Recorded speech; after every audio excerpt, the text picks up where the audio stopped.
Vous avez l'habitude maintenant depuis quelques années, l'été, on ouvre une série qui dure 2 mois, juillet, août. On l'appelle la série d'été. Et le titre de cette série, donc, qui va durer tout l'été, s'intitule « À l'ombre des paraboles ». À défaut d'être à l'ombre des parasols, on va pendant tous ces mois d'été se mettre à l'ombre des paraboles. S'il fallait résumer le ministère de Jésus quand il était sur terre, je développerai avec vous 2 points. 1, il avait un ministère de guérison et de miracles. Quand vous lisez les 4 évangiles, Matthieu, Marc, Luc et Jean, à chaque page, il y a une guérison, il y a un miracle. Bref, Jésus a exercé son ministère avec puissance au travers des guérisons, je le répète, et des miracles. Et le 2e point, c'était aussi un enseignant. C'est vraiment un point qui caractérise son ministère. Il a passé des heures entières, des journées entières à rassembler les foules et à prendre le temps d'expliquer les principes du royaume de Dieu. Mais ce n'était pas un enseignant comme les autres. Je voudrais dire que c'était même un enseignant hors pair. Il n'enseignait pas comme les tribuns de l'époque ou comme les rabbins de l'époque. Un jour, les religieux ont envoyé des gardes pour arrêter Jésus parce qu'il devenait un peu dérangeant. Et quand les gardes sont arrivés pour arrêter Jésus, ils l'ont entendu, écouté, enseigner, et ils ont oublié leur mission. La mission, c'était de ramener Jésus prisonnier aux religieux, aux chefs religieux de l'époque, et eux, ils sont revenus bredouilles, sans Jésus. Et même les responsables, leur autorité vont dire, mais où est Jésus? Qu'est-ce que vous avez fait de Jésus? Où est celui-ci? Et ces hommes vont répondre, mais jamais personne n'a parlé comme lui. On a entendu des tribuns, on a entendu des personnes sur des tribunes prendre la parole, on a entendu même des rabbins enseigner et prêcher, mais je vous déclare que personne n'a enseigné, n'a parlé comme cet homme. Entre autres, Jésus utilisait les paraboles pour enseigner.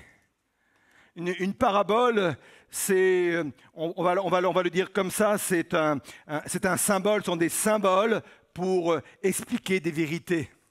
Jésus aimait prendre les choses de la terre pour expliquer celles qui étaient dans le ciel. Jésus aimait prendre des choses visibles pour expliquer les invisibles. Mais contrairement à ce qu'on pourrait croire, et peut-être que si vous pensez cela, c'est une confusion, Jésus n'utilisait pas les paraboles pour rendre accessible son message. On a souvent enseigné cela, tout au moins je l'ai déjà entendu à plusieurs reprises, que la preuve que Jésus voulait être compris de tout le monde, c'est qu'il utilisait des images, il utilisait des paraboles. Et c'était tellement simple que tout le monde pouvait comprendre. J'aimerais vous dire que ça, c'est une hérésie. Ce n'était pas le but des paraboles. Ce n'est pas moi qui le dis, c'est Jésus lui-même. Dans Matthieu chapitre 13, verset 10, il est dit ceci, « Alors ses disciples s'approchèrent et lui demandèrent, « Pourquoi te sers-tu de paraboles pour leur parler ?» Et la réponse est intéressante. Il leur répondit, « Vous avez reçu le privilège, vous, de connaître les secrets du royaume des cieux, mais eux n'ont pas reçu ce privilège. » Verset 13, « Voici pourquoi je me sers de paraboles pour leur parler. C'est que bien qu'ils regardent, ils ne voient pas. Et bien qu'ils écoutent, ils n'entendent pas et ne comprennent pas. Pour eux, s'accomplit cette prophétie d'Ésaïe. Vous aurez beau entendre, vous ne comprendrez pas. Vous aurez beau voir de vos propres yeux, vous ne saisirez pas. » Jésus utilisait les paraboles pour cacher certaines vérités à certaines personnes. D'où le titre de mon message ce matin que vous voyez apparaître sur l'écran, « Trouver ce que Dieu a caché ». Et je voudrais compléter notre première lecture par une autre lecture dans le livre des Proverbes au chapitre 25, verset 2, où il est dit ceci, « La gloire de Dieu, c'est de tenir certaines choses cachées, et la gloire du roi ou des rois, c'est de s'enquérir soigneusement de ces choses, justement, ces choses cachées. » Alors on va se poser une première question. Pourquoi Dieu agit comme cela? Pourquoi Dieu cache les choses pour que nous ne puissions pas les découvrir aussi facilement? J'ai deux réponses. La première réponse, c'est que Dieu cache ce qui a de la valeur. Et ça, c'est un principe créationnel. Tout ce qui est précieux, tous les matériaux précieux, Dieu les a mis sous terre. Si vous voulez un diamant, il faut creuser. Si vous voulez trouver de l'or, il faut creuser. Si vous voulez trouver de l'argent, il faut creuser. Tout ce qui est précieux, tout ce qui a de la valeur, c'est un principe créationnel. Dieu l'a mis sous terre. Il faut creuser, il faut piocher, il faut se donner des efforts, il faut suer pour aller chercher ce qui a de la valeur. Il a fait la même chose avec le corps humain. Tous les organes vitaux sont cachés.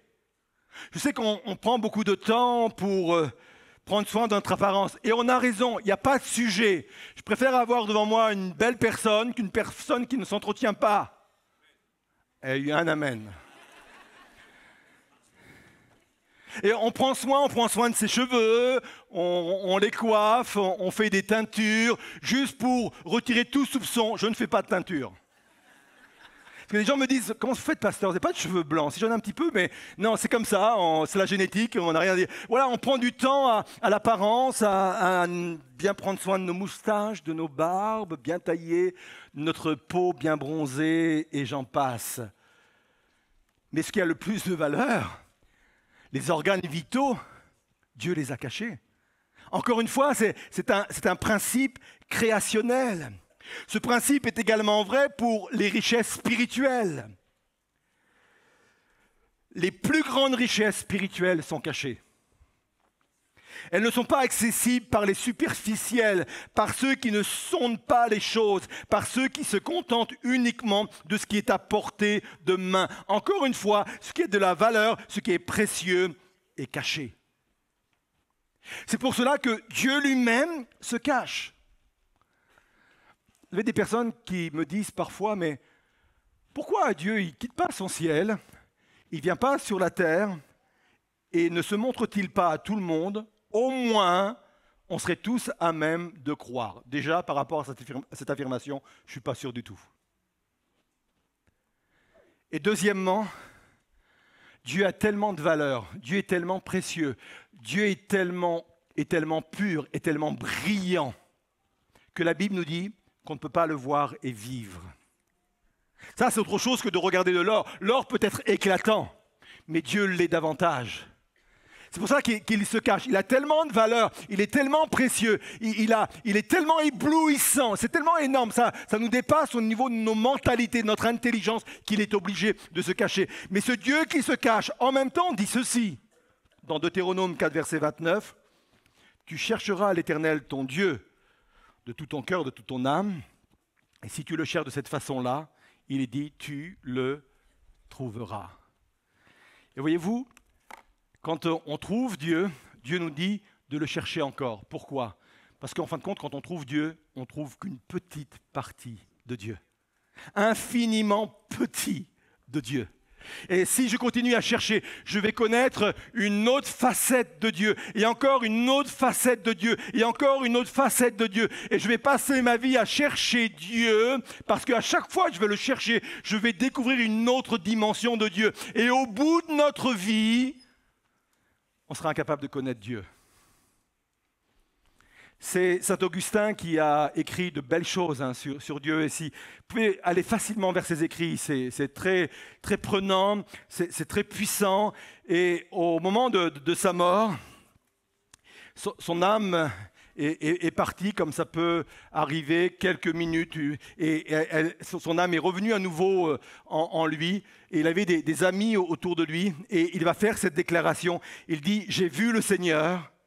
Et tout ce que j'ai écrit n'est que de la paille. » Et pourtant, quand vous lisez les écrits de saint Augustin, c'est remarquable. Il a découvert des choses que nous n'avions pas nous-mêmes découvertes, tellement il avait une puissance de révélation dans sa vie. Et même avec toute cette connaissance, il a dit, oh, mais non, tout ce que j'ai écrit n'est que de la paille. Et à nouveau, il a rendu l'âme et il est parti rejoindre son Seigneur pendant toute l'éternité.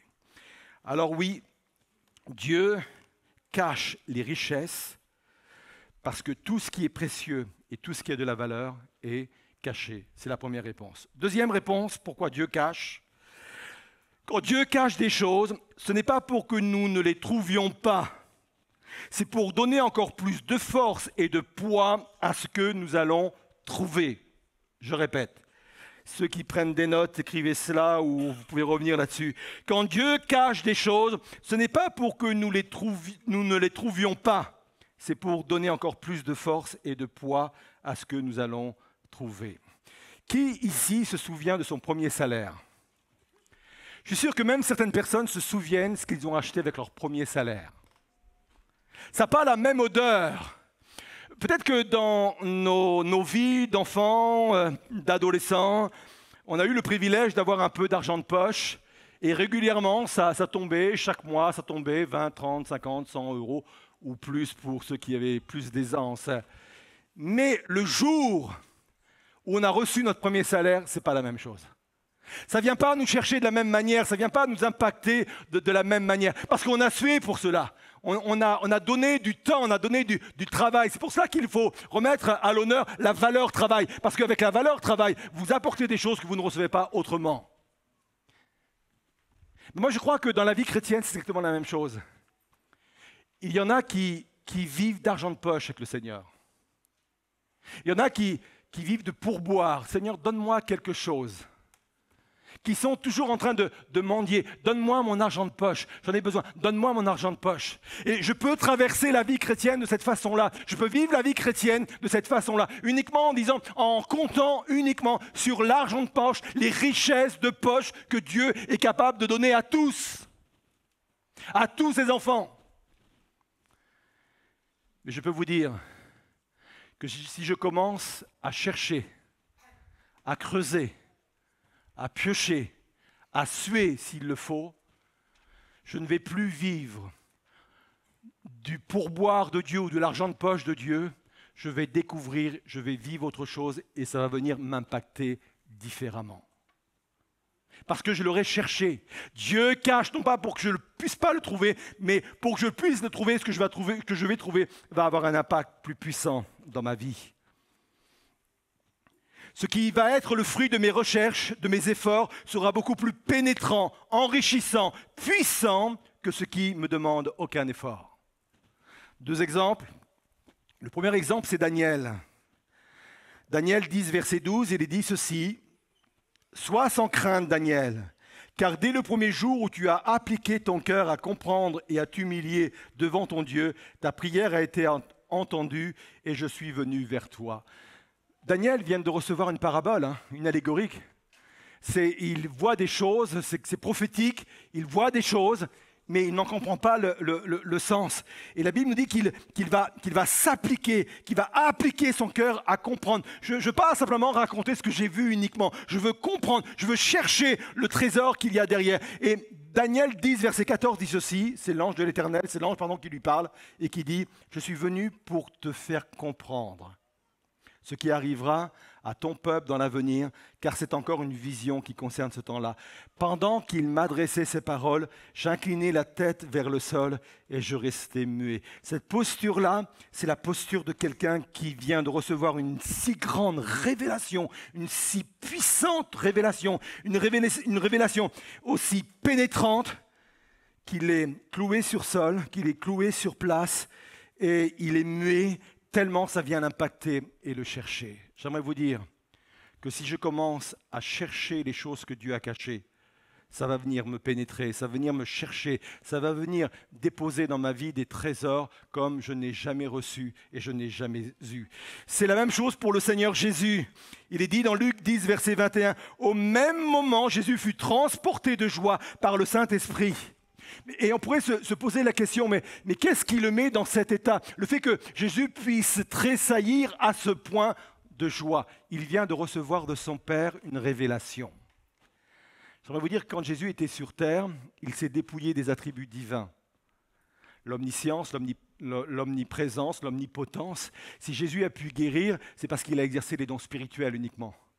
Et ça doit nous encourager, c'est pour cela qu'il a dit, vous pourrez faire les mêmes miracles que j'ai pu accomplir. Parce que Jésus ne les a pas accomplis avec la puissance inhérente à sa divinité, il a accompli les miracles simplement par les dons spirituels qui sont à la portée de tous. Ça vous inspire ça? Tout ça pour dire que même Jésus, Fils de Dieu, avait besoin de certaines révélations. Quand il était sur terre, c'est pour ça qu'il est dit qu'il ne savait pas ni l'heure ni le jour de son retour. Maintenant, il le sait, mais pendant qu'il était sur terre, il ne le savait pas. Il avait besoin de révélation. Et il reçoit de son Père cette révélation. Et cette révélation est la suivante. Je te loue, ô Père, Seigneur du ciel et de la terre, parce que tu as caché ces choses aux sages et aux intelligents et de ce que tu les as révélées à ceux qui sont tout petits. Quand Jésus reçoit ça par révélation, il tressaillit de joie. Ah, je ne sais pas vous, chaque semaine, bien sûr, vous le savez, je dois préparer ma prédication. Oui, je sais, ça casse un peu des mythes. Il y a des personnes qui pensent que la révélation de la prédication, elle arrive le dimanche matin, là, quand on est assis sur la chaise. Non, oubliez ça. La révélation va de pair avec la sueur. Il faut travailler pour aller chercher la révélation de Dieu. Et quand je suis sur ma table de travail, que je pense à la prédication que je dois apporter, que je pioche, je creuse, je vais chercher. Et quand j'arrive à déterrer une pépite, mon épouse pourrait en témoigner, je ne peux pas rester assis. Je me lève dans la pièce et je commence à marcher. Je dis, oh, formidable, mais Seigneur, c'est incroyable ce que tu viens de me révéler, c'est formidable. Et là, mes pieds touchent plus terre. Oui, ça peut le faire, ça, je peux vous dire. Et je crois que vous pouvez vivre la même chose. Ce n'est pas réservé simplement au pasteur, ça. Quand on va chercher et que Dieu nous donne la révélation, ça a un impact sur nos vies extrêmement puissant. Extrêmement puissant. Non seulement plus pénétrant, non seulement plus enrichissant, plus puissant, mais ça vient également donner du poids à notre vie spirituelle. On l'a lu dans notre texte initial, Proverbe 25, verset 2. La gloire de Dieu, c'est de tenir certaines choses cachées. La gloire du roi, c'est de s'enquérir soigneusement des choses. Les rois, dans la parole de Dieu, c'est le symbole de ce qui est établi. C'est le symbole de ce qui est investi d'une autorité, d'une onction. C'est ce qui est ferme. Et à ce titre-là, nous sommes tous appelés à devenir des rois et des reines sur le plan spirituel.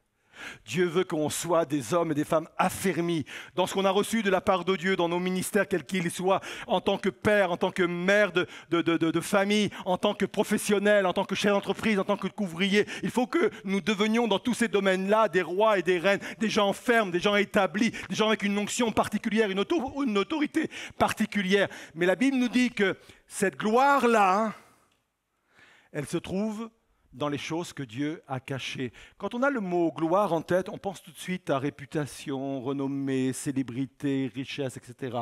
Dans la parole de Dieu, le mot gloire, c'est le mot kavod. Et le mot kavod veut dire poids. En fin de compte, si tu veux faire le poids dans ta famille, si tu veux faire le poids dans la vie spirituelle, si tu veux faire le poids dans le ministère, si tu veux un peu plus d'épaisseur dans ta vie professionnelle, va chercher ce que Dieu a caché. C'est ça qui t'apporte de la gloire, ça qui t'apporte du poids, ça qui vient te pénétrer, ça qui vient te donner des choses nouvelles. C'est important pour moi de réaliser cela. Oui, Dieu cache des choses parce que ce qui est précieux est caché et en plus, c'est pour que je puisse les trouver, mais les trouver avec un enrichissement extraordinaire. Vous êtes là? Alors on va se poser cette deuxième et dernière question. Comment avoir accès à cette révélation? Et j'ai 3 réponses. La première réponse, ce n'est pas une question d'intelligence. Ça vous rassure? Moi, ça me rassure. Les révélations des choses que Dieu a cachées n'a rien à voir avec l'intellect, n'a rien à voir avec l'intelligence. Dans les Actes des Apôtres, à un moment donné, il y a l'histoire d'un ministre éthiopien qui, lui, lit dans le livre d'Ésaïe une parabole qu'il ne comprend pas. Une parabole d'une brebis qu'on a attrapée, qu'on emmène à l'abattoir, et la brebis ne dit rien, elle se laisse faire, et la Bible dit qu'elle est même muette. Et le ministre qui, lui, a des études, qui a un cerveau peut-être à 3 étages, qui a un savoir particulier, on n'est pas un ministre par hasard, tout au moins à cette époque. Je ne fais pas de la politique.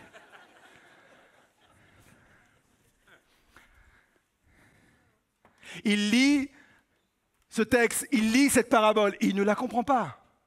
Il comprend les mots, il comprend les phrases, Il comprend l'histoire. Mais il comprend en même temps que derrière cette histoire, il y a des choses qui sont cachées. Il ne comprend pas. Philippe arrive d'une façon miraculeuse auprès de lui et lui pose justement cette question. Comprends-tu ce que tu lis?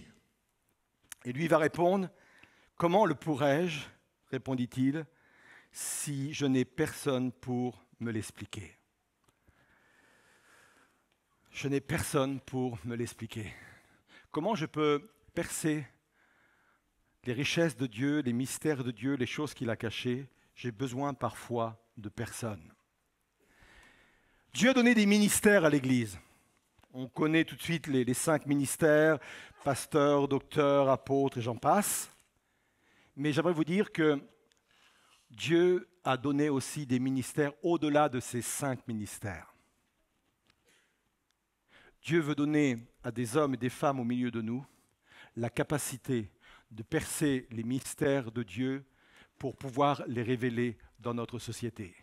Et j'aimerais vous dire que nous vivons des temps cruciaux, des moments importants. Vraiment, c'est spécial ce que nous sommes en train de vivre actuellement. Je pense que sans être prophète, on le pressent, on le sent. On n'a jamais vécu des choses comme on les vit actuellement. Et je ne parle pas du contexte français, je parle sur le plan mondial. Il y a des choses qui se mettent en place et on pressent qu'il y a des choses qui sont là. J'aimerais vous dire qu'on a besoin d'une génération qui se lève et qui soit capable de percer les secrets de Dieu pour pouvoir rester pertinent et répondre aux questions pertinentes d'une société qui est en plein questionnement.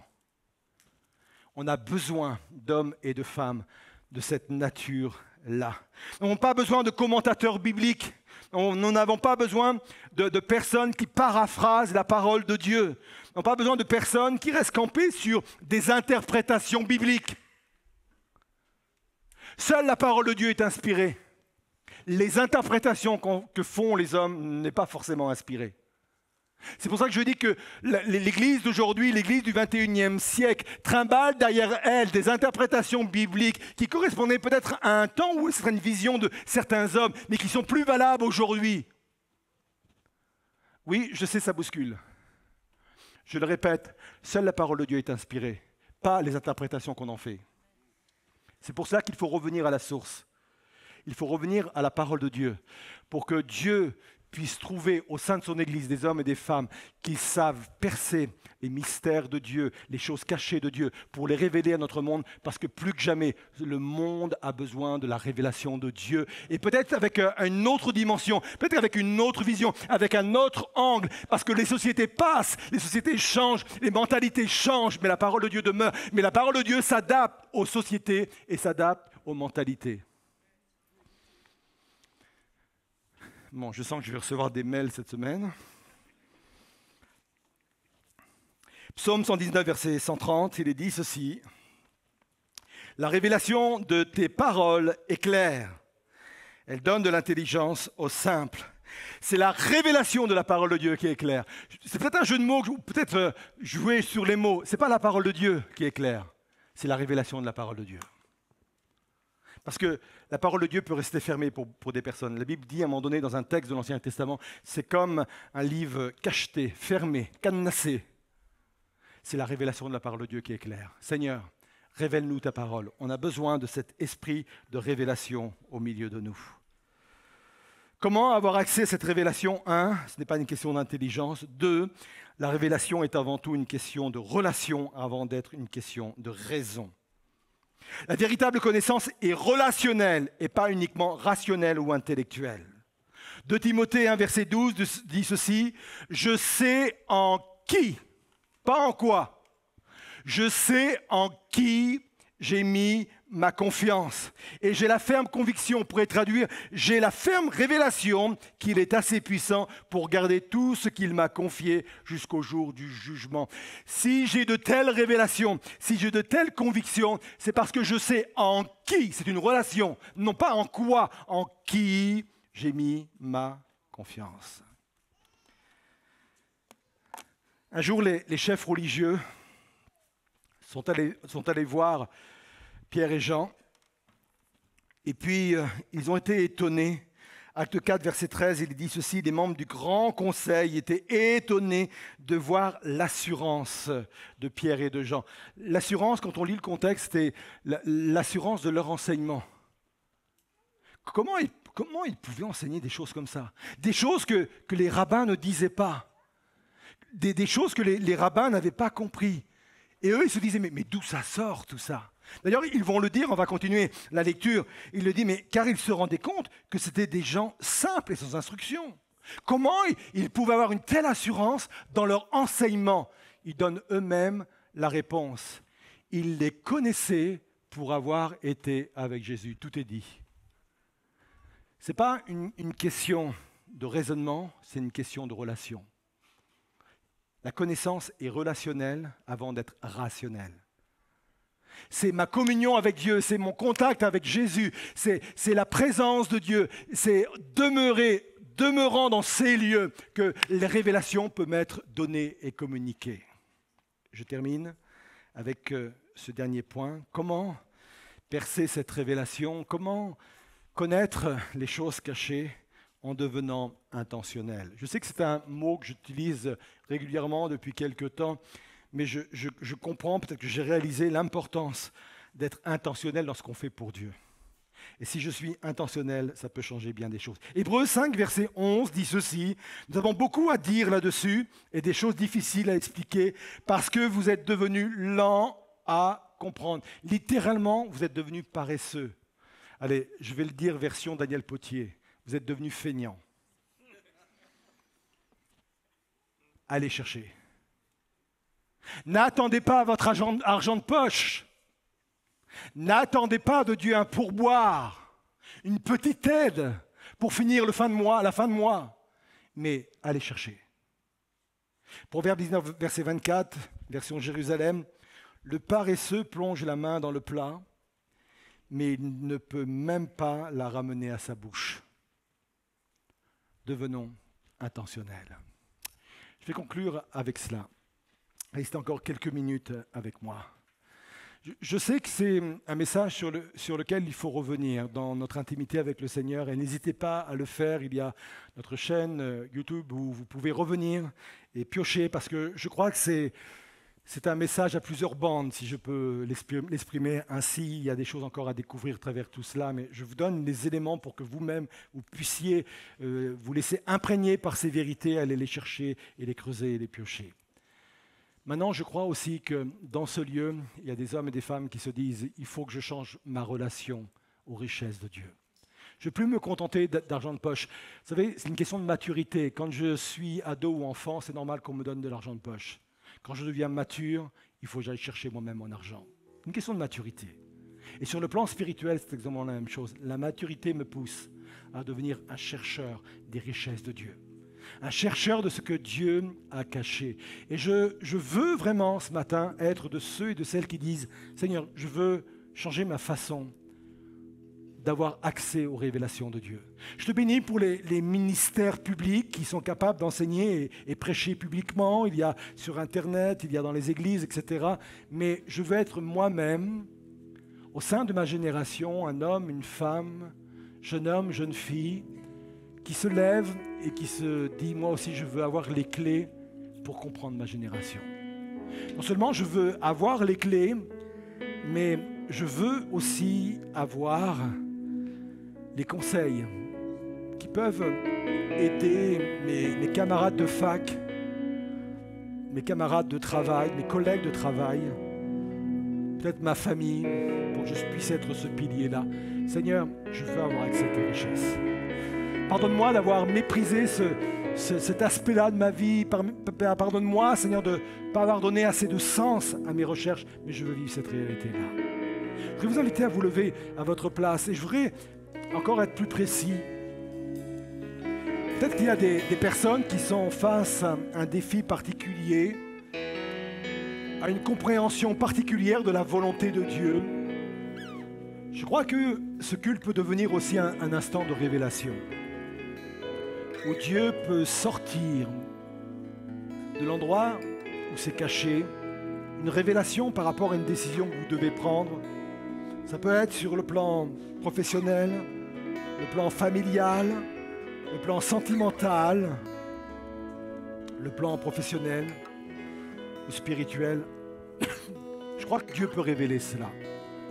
Il peut donner cet esprit de révélation. On va reprendre ce chant qui dit « Inonde ce lieu de ta présence ». Parce que là où il y a la présence de Dieu, il y a l'esprit de révélation. Puis, il est dit également que l'esprit de révélation est agissant au milieu de nous. Et l'autre personne qui peut venir nous révéler, c'est celle du Saint-Esprit, qui est venue nous apporter et nous conduire dans toute la vérité. Alors, si vous avez besoin de révélation par rapport à une situation particulière, à un choix particulier, à une décision particulière, laissez l'esprit de révélation vous envahir maintenant.